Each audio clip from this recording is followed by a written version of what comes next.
नमस्कार दोस्तों, ये थी हमारी कारपेंटर मीटिंग जो जानी मानी ब्रांड जो है एडहेसिव की उसकी तरफ से की गई थी और हमारे हार्डवेयर जहाँ से हम सामान लेते हैं वो दोनों को मिल के ये मीटिंग हुई थी, जिसमें पहले से ही हमको स्टार्टअप खाने को दिया गया। सब दोस्त मिले, ये हमारे दोस्त लोग हैं, सब कारपेंटर। हमारा सभी कारपेंटर भाइयों से अच्छी बनती है। फिर मीटिंग शुरू हुई, हमें ब्रांड के बारे में सभी बताया गया। सब हमने शांति से बैठ के सुना। मीटिंग में जाने का मज़ा ही कुछ अलग होता है, क्योंकि सारे हमारे नए पुराने जो कारपेंटर फ्रेंड्स हैं वो हमें मिलते हैं।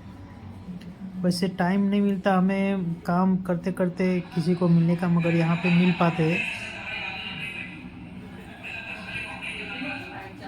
ખાલી હાથ મૂકો તો મારે ટેમ્પરરી એક પાવતી બનાવવી પડશે એટલે તમારો ડેટા છે ને રિવર્સ કંપનીમાં જાય કે આજે અહીંયા કોણ હાજર હતું તો જો અર્જુનભાઈ ખાલી નામ લખી લે કે આવી ગયા છે.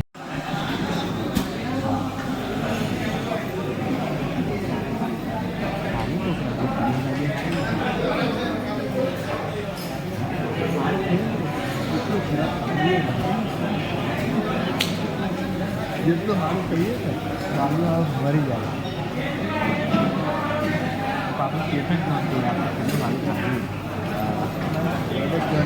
કેટલું સરસ